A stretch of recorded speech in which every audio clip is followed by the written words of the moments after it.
an individual can be inducted either as a builder or a broadcaster. Again, another very, very prestigious award. So without further ado, I'm going to call up our good friend and our board colleague Warren Neufeld with Golden West to present the award.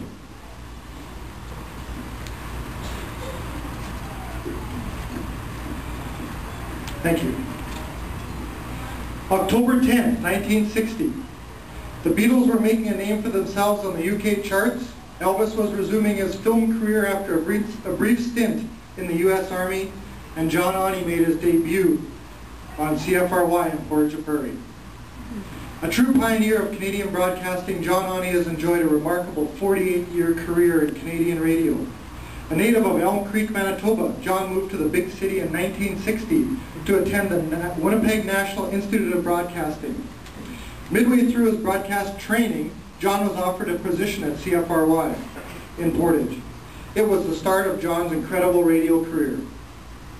In 1963, John made the move to CJME, a top 40 radio station in Regina. Because he didn't know how to pronounce his name, he was promoted as Johnny On, and eventually as Beatle Johnny On, with a hairstyle to match. John worked as music director and fondly remembers his on-air shifts from a trailer in the A&W parking lot. While working one of these evening shifts, he was kidnapped from his trailer, leaving a few seconds of dead air, only for anxious listeners to discover the next day he had gone on holidays. A local group recorded a song for CJME, a spoof on Big Bad John, and in dedication for his mock kidnapping. During his time with the news department, John logged thousands of miles traveling to communities throughout southern Saskatchewan in his Volkswagen Beetle. He even hosted many weekend record hops, probably a term we haven't heard in many years. A very popular event with the teens in the 60s. It was during his travels that John met his wife Diana. In March of 1974, CJME acknowledged Johnny On as a highly professional broadcaster and a driving force, an integral part of CJME's success from 1963 to 1974, and was honored with a lifetime membership in CJME's staff associates. They congratulated him on his vast knowledge of music, news, and general programming. Upon his return to the airwaves of Portage in April of 1974, John assumed the role of production manager and enjoyed hosting Rotary talent shows, Timmy dances over at the base, and even traveling to Nashville with his wife and loyal CFRY listeners.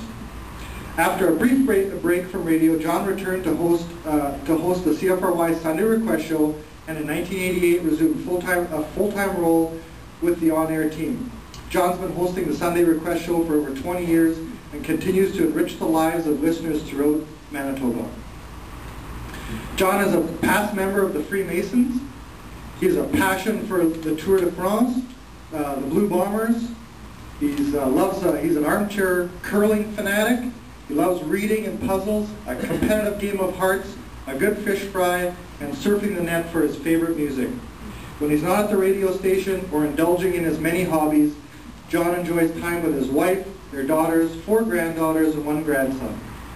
Today, the Broadcast Association Manitoba awards John Aune entry into the Hall of Fame for a lifetime of achievement and congratulates him on his professional and dedicated service to the many listeners in Manitoba and the broadcast industry. John?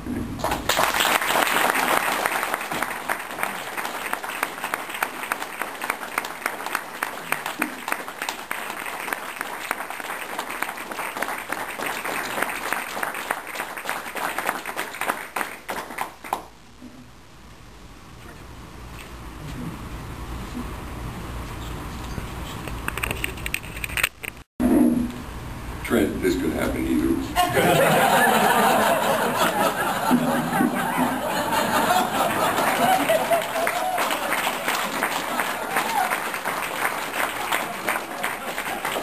Someone once said, be careful what you wish for. I have enough trouble getting around the brown envelope 65-year thing. It says right on it, old age. And now Warren puts this in my lap. I don't know where I could begin Warren has pretty well told you the whole story. I know it was 50 years ago, almost to the day that I first started radio school. We knew it as the Michael Hopkins School of Radio. I dare that many people here would know the name Michael Hopkins. There are a few. He was an announcer, not a disc jockey. He was an announcer with CFRY back in the 50s and 60s. And he had a school, a nighttime school at United College, it was in those days before becoming Winnipeg, University of Winnipeg. Had a night course. We went to it, started the course, halfway through it, the station manager from CFRY came out and picked a couple of us up, said, come on out, start work. And it was Thanksgiving Day, October the 10th, 1960, that I started. And quite a road it has been, as Warren has explained, to go from high school to Regina as Beetle Johnny, and then come back to CFRY, my home area once again, as Pastor John, or buying 2 hours every Sunday. Someone once said, I believe it was one of our instructors, Roy Curry, many years ago told me that you don't have anything to say, don't say it. But if you feel you must say something, you say it. Radio has been good to me, very good.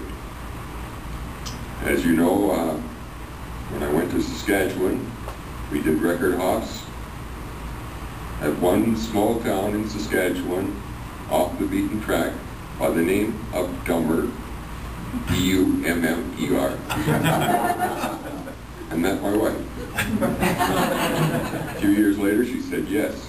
She knew I was a radio announcer, but she said yes. 42 and a half years later, we're still together, and she still says yes when I say I have to work. She's been very good in that way, in sacrificing and allowing me to be up here tonight. I thank her very much. I'd like to thank the Broadcasters Association of Manitoba for this fine evening. I'd also like to thank whoever put my name up for this award. But the Hall of Fame, when I hear that, I think of a performer, an artist, or someone who is outstanding. I'm afraid that the only outstanding is, since they passed the smoking ban in the radio station, I have to go outstanding.